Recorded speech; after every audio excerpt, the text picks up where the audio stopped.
Aujourd'hui, on a entendu ensemble le miracle de guérison d'un paralytique qui a été suspendu par le toit devant le Seigneur.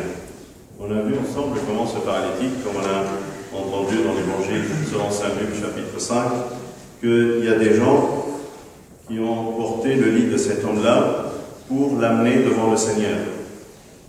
Et cela nous mène parfois à réfléchir, mais qu'est-ce qui me mène vers le Seigneur? Qu'est-ce qui me guide ou qui me porte ou qui parfois me pousse pour aller vers le Seigneur? En fait, quand on réfléchit, il y a à peu près peut-être 4 catégories de gens. Une catégorie qui sont menées vers le Seigneur par les épreuves, par les difficultés, les angoisses, peut-être une maladie, une opération, un examen. C'est peut-être ces éléments-là qui résument ma relation avec le Seigneur. Je vais vers lui uniquement quand je suis en difficulté, quand je suis en train de passer un examen, une épreuve, une expérience difficile. C'est le seul moment où je me tourne vers lui pour l'adorer. Il y a une autre catégorie qui va vers l'Éternel quand elle est dans le besoin ou dans le manque. Quand il y a un manque ou un besoin, uniquement on se tourne vers l'Éternel. J'ai un projet et je veux le réussir. J'ai quelque chose qui me manque et je veux la demander à l'Éternel. J'ai ma liste de demandes et j'appuie sur le bouton, je me tourne vers l'Éternel. Tu me fais ça, ci, cela. Et c'est uniquement la seule relation qui est entre moi et entre l'Éternel.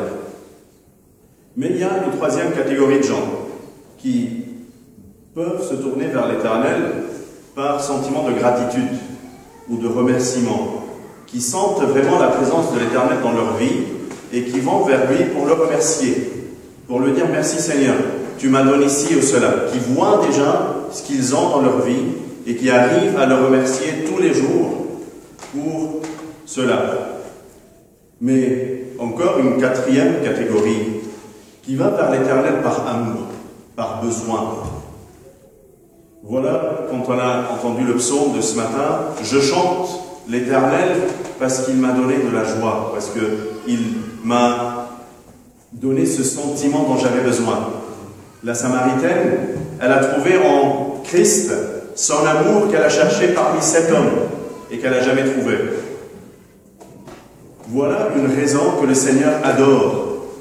Et une catégorie de gens qui ont des sentiments que le Seigneur admire quand ils vont vers lui par amour et par besoin. Pas uniquement par épreuve, maladie, examen, difficulté, ni par liste de besoins, et s'il ne les fait pas, qu'il n'existe pas, et parfois on le met en question, on dit mais si tu ne me fais pas Seigneur, tu n'existes même pas. Ou peut-être les deux autres catégories qui reconnaissent ce qu'ils ont et qui arrivent à remercier le Seigneur dans leur vie et qui arrivent aussi à sentir un sentiment d'amour et de besoin d'être avec lui. Peut-être à travers l'épreuve qu'on a vécue ces derniers temps, on a senti ce besoin. C'est l'occasion de travailler cet élément et ce sentiment pour qu'il croit en nous et qu'on arrive vraiment à venir chaque fois que ça ne se calme pas, ce sentiment, que ça ne s'atténue pas au fil du temps, quand on trouve nos anciennes listes et nos anciens besoins, et que c'est le seul et l'unique communication qu'on ait avec l'Éternel à travers ces listes. Qu'est-ce qui te mène aujourd'hui à l'Église? C'est peut-être une question qu'on a tous besoin de se poser. Et qu'est-ce que tu es venu mettre sous sa croix? Qu'est-ce que tu es venu lui poser? Est-ce que tu es venu avec quel sentiment parmi ceux que j'avais cités? Un deuxième point dans l'évangile d'aujourd'hui, c'est quand le Christ a vu la foule, il a dit d'abord à l'homme paralytique, tes péchés sont pardonnés. Et il a vu la réaction des uns et des autres qui n'avaient pas compris de quoi il s'agit. Et à cause de leur foi, il lui a dit, allez, lève-toi et rentre chez toi. Lève-toi et marche. Donc il y avait deux éléments. la guérison de la chair, mais pour le Seigneur, avant la guérison de la chair, c'était la guérison de l'esprit, la guérison de l'âme de cet homme-là, de ses péchés. Et peut-être dans ce cas-là, il a fait l'inverse de ce qu'il avait fait avant, par exemple avec l'aveugle-né. Qu'est-ce qu'il avait fait? Il a craché dans la terre et il a fait une boue avec sa salive, puis il a appliqué cette boue sur les yeux de l'aveugle. Il a fait 2 actions. Et dans cela, il a d'abord guéri, il a cherché à guérir son esprit avant de guérir son âme. 2 composantes, 2 actions. Pareil avec l'autre aveugle qu'il a guéri. D'abord, il a vu les gens qui étaient devant lui comme des arbres qui bougent. Et ensuite, il a vu clairement. Dieu, quand il a fait la création, il a fait la même chose. Il a formé l'homme, il a pris de la poussière, après il a soufflé dedans pour lui donner la vie. Donc il y a une composante qui donne la vie dans le sens physique, mais une deuxième composante qui est l'Esprit du Seigneur qui habite et qui donne la vie, la vraie vie. Donc depuis la création, ça a été pareil. Il fait une chose, puis il fait une deuxième. Il crée la chair, puis il lui donne la vie. Ça nous rappelle aussi la vision qu'a eue Ézéchiel. Dans Ézéchiel 37, on voit que la main de l'Éternel était avec Ézéchiel et qu'il l'a amené dans une vallée remplie d'ossements, remplie des os des gens morts.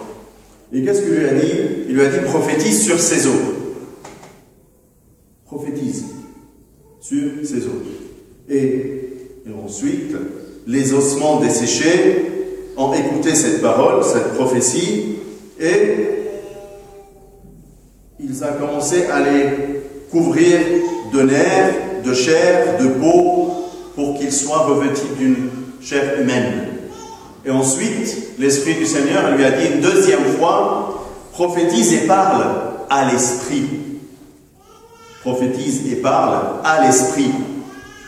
Et dans cette deuxième prophétie, on voit bien que l'Esprit vient des 4 vents, souffle sur ces morts et qu'ils revivent. Il y a une dimension de la vie de la chair, mais il y a une autre dimension qui est la vie de ton esprit. Et notre Église, qui est conduite par l'Esprit, le Saint-Esprit, dans les sacrements qu'on vit, surtout les 4 sacrements indispensables pour le salut, on voit bien qu'il y a toujours ces 2 composantes. On passe par le baptême, ensuite par la confirmation. Dans le baptême, il y a l'union avec le corps du Christ, cette nouvelle créature qu'on reçoit. On est une nouvelle créature. Et grâce à cette nouvelle créature, l'Esprit Saint habite en toi dans la confirmation. Quand tu es une nouvelle créature, ta chair, elle peut recevoir l'Esprit du Seigneur. Elle habite en toi dans la confirmation. Pareil dans le repentir. Il y a le repentir et la confession. Dans le repentir, tu cherches à corriger tes péchés. Tu cherches à changer ta volonté. Tu te mets en question. Une première composante. Et la deuxième composante du sacrement, c'est la confession. Quand tu reçois le pardon de tes péchés. Dans la communion, tu reçois le corps du Christ, ensuite le sang du Christ. Tu reçois le corps du Christ pour avoir cette union avec le corps du Seigneur. Puis le sang du Christ qui te donne sa vie. Dans le sang, il y a la vie. Quand même on pense des sacrifices animaux dans l'Ancien Testament, on parlait toujours du sang pour parler de la vie. Donc quand tu reçois, tu prends la communion du corps du Christ, tu as cette union avec sa chair. Et grâce à cette union, tu reçois son sang qui te donne la vie dont tu as besoin. Donc il y a toujours ces deux éléments, même dans le mariage. Tu as les fiançailles, puis le mariage. Dans les fiançailles, tu vois les gens comme des arbres qui marchent, tu vois pas clair. Ensuite, tu es marié. Non, c'est pas cette dimension, mais plutôt, dans le sacrement du mariage, les deux, ils deviennent une seule chair. Il y a les deux composants, les deux personnes qui deviennent en Christ une nouvelle créature.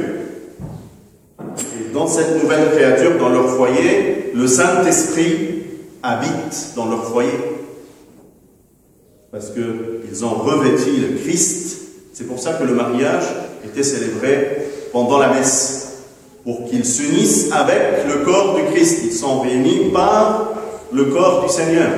Et l'Esprit du Seigneur qu'ils prennent dans la communion, dans le sang, fait que l'Esprit du Seigneur habite dans leur maison et travaille dans cette création d'une nouvelle Église qui est leur foyer.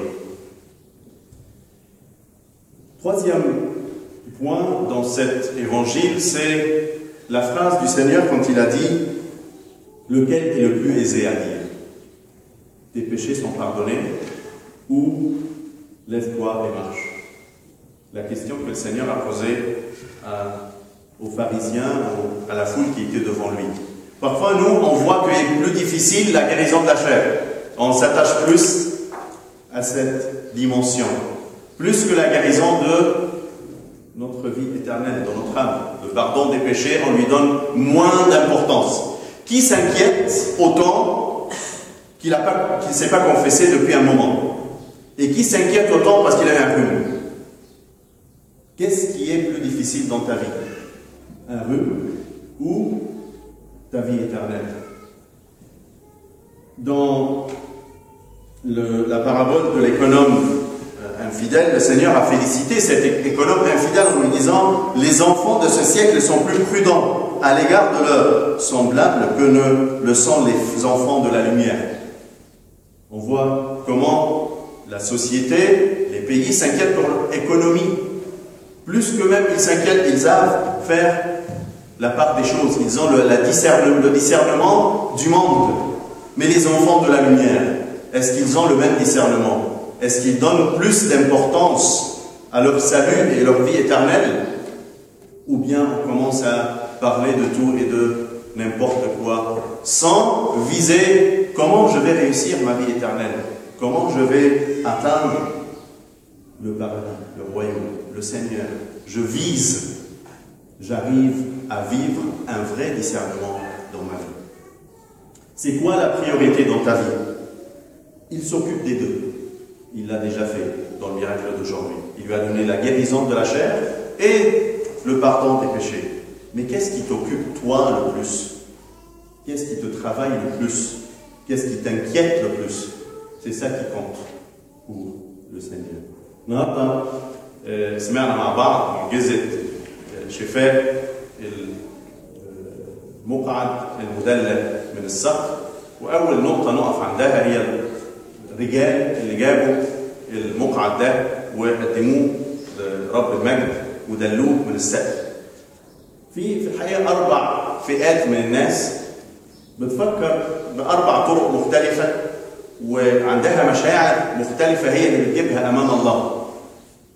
في ناس بتيجي أمام الله وبتقدم ليه في وقت بس الضيقات، التجارب، الشدائد، الأمراض، العمليات، المستشفيات، الامتحانات. شوف قد إيه الصلاة بتكون بحرارة قدام أوضة العمليات، وقد إيه الصلاة بتكون أحيانا بفتور وأنت في هيكل الله واقف أمام جسد قدامه. قارن ما بين الحالتين هتعرف أنت بتفكر إزاي.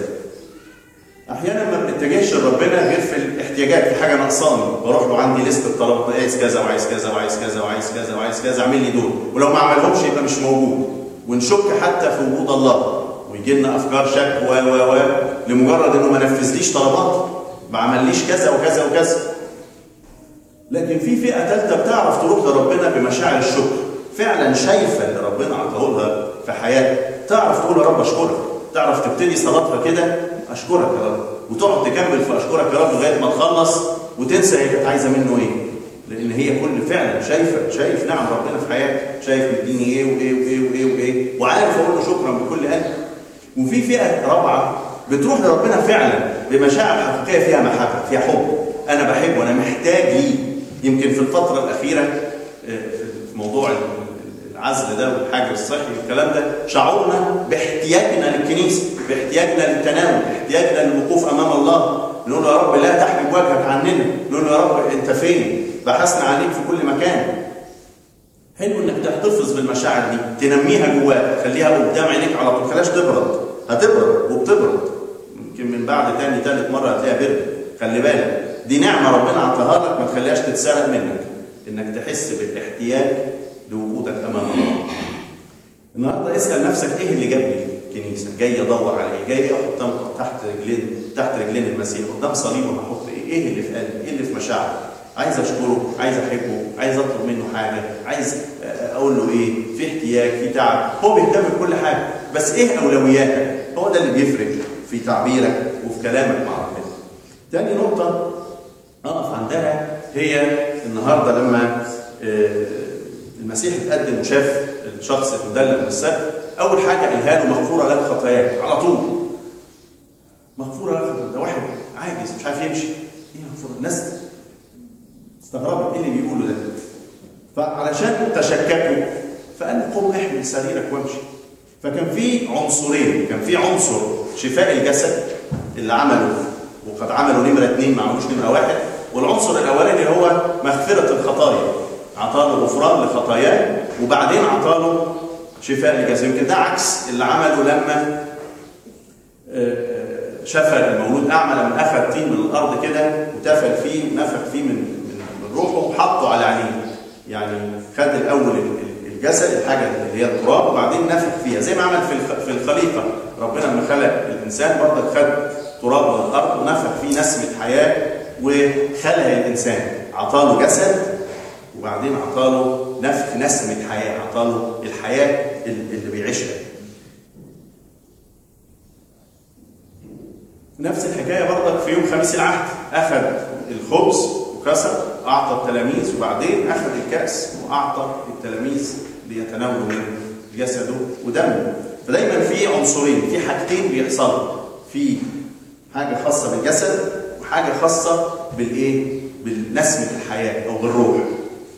وده يفكرنا بنبوءه قالها حسقيال في رؤيا ليه في حسقيال 37 لما قال لك ان يد الرب يعني اخذتني وجابته كده في وادي مليء بالعظام، عظام اموات، وقال له تنبأ على العظام. تنبأ على العظام؟ تنبأ على العظام. فلما تنبأ على العظام كساها الاول لحم واعصاب وجلد، واعطاها شكل الجسم الانساني، اعطاها الوجود.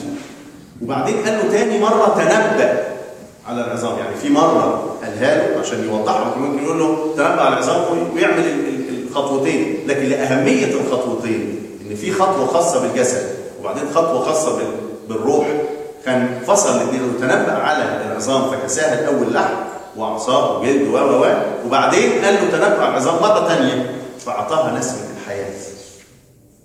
نلاقي الكنيسه الملهمه بالروح القدس موجود ده في كل الاسرار. تلاقي في سر المعموديه بنلبس المسيح فيكون لنا الخليقه الجديده. بعديها يبقى سر التثبيت او المسحه او الميرون اللي فيهم روح الله بيسكن فيك، بيكونوا استقرار جواك. لما تبقى خليقه جديده، ولاده جديده في المعموديه، روح الله تستقر جواك وتثبت جواك. نفس الحكايه في التوبه والاعتراف. انت في سر التوبه بتراجع نفسك وتصلح اخطائك. تشوف لو غلطت مع حد تروح تعتذر له، لو سرقت حاجه ترجعها، لو عملت حاجه تعمل ما هو للعالم، تعمل الجزء اللي خاص بالمجتمع تصلحه، وبعدين بتروح تاخد مغفره الخطايا في الاعتراف علشان تبقى محالا امام الله. ففي جزء خاص بجسدك بالاخطاء اللي بتعملها اللي لازم تصلحها، وجزء ثاني خاص بالمغفره الخطايا اللي بتاخدها في سر الاعتراف. نفس الحكايه تلاقيها في التناول، بناخد جسد المسيح وبعدين ناخد دم المسيح على خطوتين. تاخد جسد المسيح الاول عشان يكون ليك اتحاد بجسد المسيح، فبعد كده تقدر تاخد دمه اللي فيه الحياه. حتى في الذبائح العهد القديم دايما يربط الدم بالحياه، فانت بتاخد الحياه، الحياه موجوده في الدم، فانت بتاخد حياه المسيح لما تلبس المسيح. لما المسيح يكون انت في اتحاد ما بينك وما بين جسده، تقدر تاخد نسمه الحياه او تاخد الحياه اللي مديها لك بدمه اللي اتسفك على الصليب من اجلك. تلاقي حتى في سر الزيجه نفس الحكايه، في الاول خطوبه وبعدين فرق. الخطوبه مش علشان يشوف الناس اشجار وبعدين يتخبط في نظره ويروح متجوز وهو مش واخد باله، لا، لكن العنصرين هنا الشخصين اللي واقفين امامه والاثنين بيبقوا واحد. عشان كده سر الزيجه كان بيتم في وقت الافخارستيه او في وقت القداس، علشان الاثنين بيتحدوا من خلال جسد المسيح اللي بيتناولوه، ويكون ليهم روح القدس من خلال دم المسيح اللي بيتناولوه يسكن في بيتهم ويكون فيها الكنيسه الجديده. في اثنين بيصيروا جسد واحد، بيصيروا بيت واحد، بيصيروا حياه واحده امام الله، وساكن فيها روح الله في هذه الكنيسه وهذا البيت الجديد. فخلي بالك انت عندك الجزئين، ما تهتمش بالجسد على حساب الروح، ما تهملش، ما تنساش ان انت محتاج للحاجتين منذ الخليقه الاولى لغايه النهارده. في كل حاجه في حياتك عندك جسدك وعندك. عشان كده جه المسيح سالهم سؤال في الاخر، قال لهم يعني ايهما ايسر؟ ايه الاسهل او ايه الاصعب؟ هل ان انا اقول له مغفوره لك خطاياك، ولا لما اقول له قم احمل سريرك وامشي؟ سؤال مهم جدا. سؤال يعني لما شاف الكتبه والفريسيين متشككين، كل واحد مننا محتاج يسال انا ايه اللي بهتم بيه اكتر؟ هل انا مشكلتي بتتلخص في هذا الجسد واهتمامي بيه، ولا انا مركز في مغفره الخطايا؟ ايهما ايسر؟ انت ممكن تروح لدكتور يعالجك، ممكن تعمل اي حاجه تخف، لكن مين هيديك مغفره الخطايا؟ مفيش غيره. ما عندكش وسيله ثانيه، ما عندكش حاجه ثانيه توصلك السماء غيره هو، فما تضيعش الفرصه دي. ودايما خليك كده، مش زي ما قال وكيل الظلم، قال يعني في مثل وكيل الظلم ان ابناء هذا الدهر احكم من ابناء النور في جيلهم. شوف المجتمع النهارده عمال يفكر الاقتصاد بيقع، هنعمل ايه؟ هنتصرف ازاي؟ ابتدى يحط اولوياته ويتعامل من خلال هذه الاولويات. هل انت عندك روح الافراز اللي بتخليك تعرف تعمل نفس الاولويات في حياتك؟ تعرف تسال نفسك ايه الاهم وايه اللي باقي وايه اللي زائد؟ ايه اللي اهتم بيه وايه اللي اهمله؟ ربنا يا احبائي يدينا كلنا ان احنا نعرف يكون عندنا روح الافراز اللي يخلينا دايما قلوبنا مرفوعه تجاهه، نتضرع اليه في كل وقت وفي كل زمان. نقول يا رب ما تنسناش، كون معانا دايما واثبت سترك علينا.